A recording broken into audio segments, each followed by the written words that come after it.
Well, I've spent a lot of time prepping these garden beds, getting ready for spring planting, but first we have to find a way to protect them.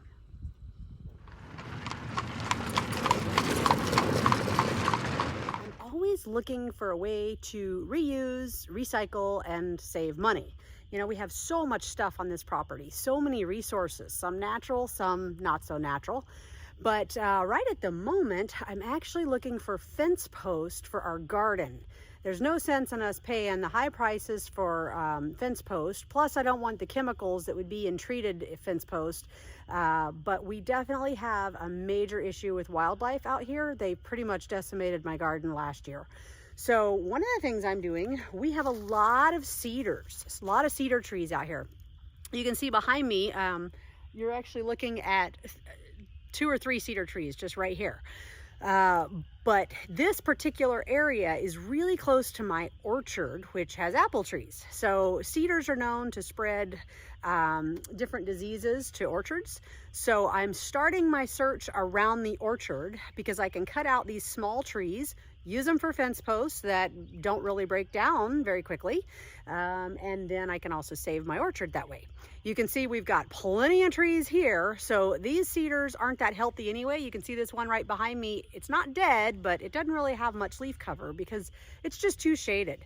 So it's not in a good spot anyhow. It's not gonna be real healthy. So we're gonna take it out and put it to use. I found another one here. You can see, although this one is very much alive, it is leaning precariously. It is looking for sunshine, which it can only find in that opening right there between all these trees. So once again, not a good healthy tree.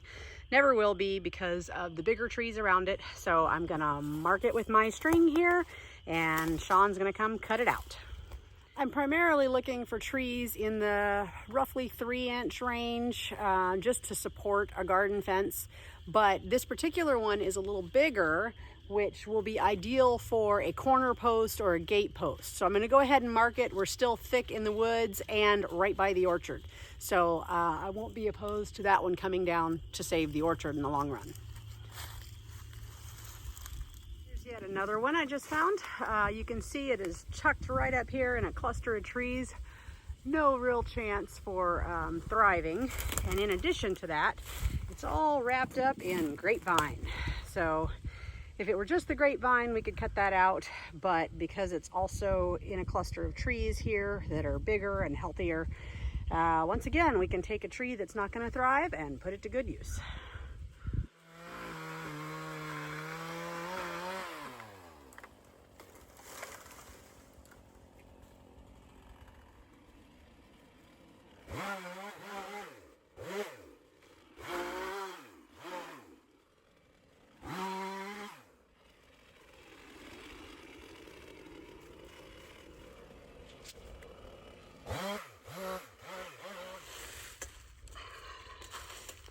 Oh, these smell amazing.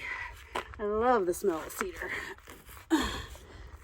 I love it too. You love it too? Yeah.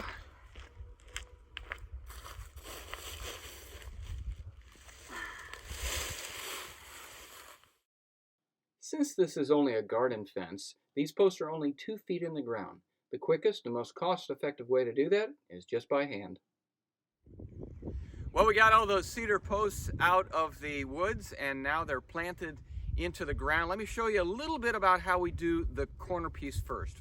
First, we start off with brace pins here. These are, I believe these are 3/8 galvanized brace pins that hold your crossbar in. It basically goes through the post and into the crossbar, and it's a real firm fit. It also gives some place for the cable to hold on to there.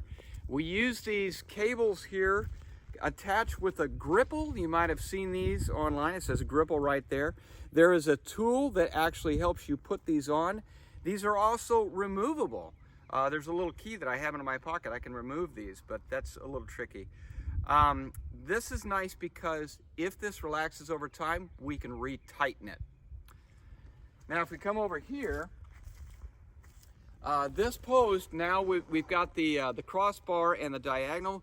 It's not moving at all. You can push as hard as you want on that. It's not gonna move, and that's the way it's designed, and that's very important because right now we're in the rainy season and it is sloppy muddy down here, okay? So the rest of those posts that aren't braced like this, if I go over and push and pull pretty hard, they're gonna move, all right? But if my corners are not going to move, then I can get a nice tight fence and just staple it to those others while they dry out and get a little bit more firm. 3 more bits of information. You're probably wondering why this is 6 feet high. This is actually not a fence to hold horses in, it's a fence to hold deer out. In other words, keep the deer from getting into my garden. So obviously these posts aren't huge, they don't need to be, it just needs to be high so they're not tempted to jump over. If you're actually gonna run a fence for livestock, you gotta be careful where you put this loop right here, okay? If I stick my hand in there and pull it down, I'm trapped, okay? A goat, a sheep, a livestock guardian dog, a horse can get themselves trapped in there. It's best to always put this loop up here, not down there by the base where they can get their hoof in there or their foot in there. And also this gripple, you're gonna wanna move up to here, and that way it's more like this, real hard for them to get in up there. As far as these brace pins are concerned, they come in 5-inch and 10-inch typically. These are 10-inch, and my drill bit only goes 5-inch into here. So they're kind of sticking out because these posts are so skinny, so small. So we can cut those off at the end so they're not sticking out and you have a hazard there. But on the thicker posts, these are the perfect size. They'll sit right flush in there, and you can leave a little bit out to get that cable over if you need to. This fence roll is actually from the old farm that we brought down. We knew we'd have a use for it someday, and it's perfect for this application. It's 6 foot tall, 2 by 4-inch welded wire fence. It keeps critters out such as deer, but also the littler things like rabbits and groundhogs and even cats that like to use our garden for their litter box. Notice that the brace cable is on the inside of the fence to protect from any injury to animals, and that the fence is on the outside of the poles because if this fence takes an impact from an animal, it's going to be on the outside. It'll push the fence into the posts. This is something that I've noticed. A lot of people don't wrap the fence post, or the last post. I'll tell you what, even though you've got these knotty cedar posts and it's not real circular or anything, I think it's so important to wrap the post because if you just try to throw fence staples in, they'll work their way out. And even when you pull the fence, you'll see fence staples pull out. So if you wrap this around and then use this little fence tool to twirl on there, that's not going to come apart. Now this is not pulled really tight and it's a cheaper fence. When you do the red brand and you've got these big 10-inch posts, it's really essential to wrap it all the way around and twist it off with a fence tool. Fence staples are not going to hold that corner well.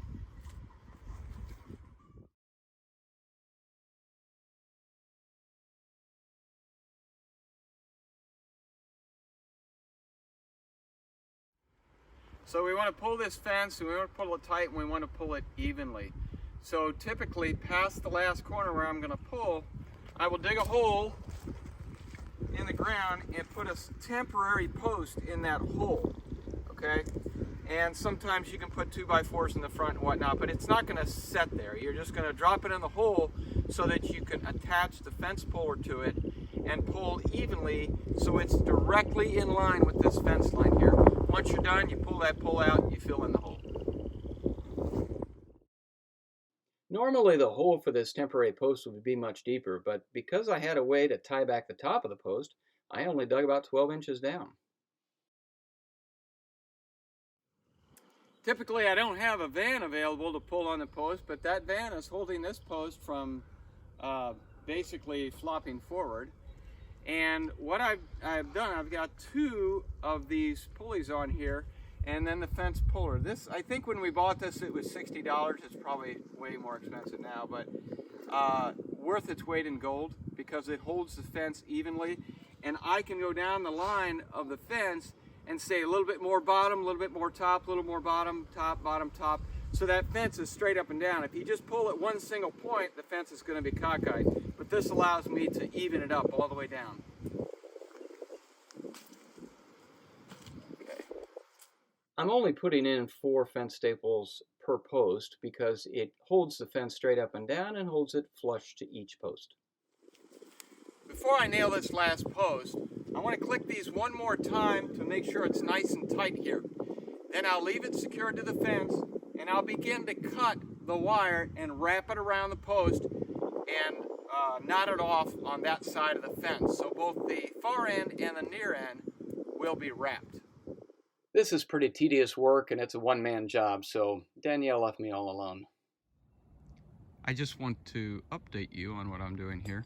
I keep the tension on the fence as I cut away the fence and wrap each piece around and hook it. So what I do is I stagger. I start with every other wire and cut it and take off all the excess fencing, so that what I actually will wrap around there is just this one little single wire here. It comes around to the other side and I twist it off. So that way the tension is not let out of the fence before I wrap it.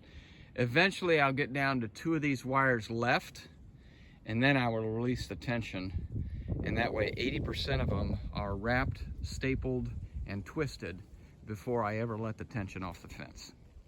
Well, Danielle came over to help speed things up before the storm, and it turns out I cut all but 1 wire instead of leaving 2. Now you can see we are down to 1 wire. We've got all of them wrapped except this 1 wire. Tension is still on, but obviously it's not nearly as much because it's held on 1 wire, but it did not sag or buckle at all because we kept tension on the entire time we were affixing it to the post. Well, obviously a 6-foot fence is not completely deer-proof, but we are hopeful that it will serve as a good discouragement when there's plenty of other browse for the deer to eat. So maybe this year we'll actually have a little bit of success at our garden. That being said, we've still got a lot of work to do to finish. We're not even going to be able to complete the fence until the lumber mill and all the logs are out of the way, so we'll still have a little temporary setup, but we'll get there. It's another project that's coming along nicely. Be sure to subscribe if you haven't already. Thanks for watching this week, and leave us a comment, especially if you can offer any tips on preventing wildlife from eating your garden in natural ways. We'd love to hear more ideas. We'll see you next time.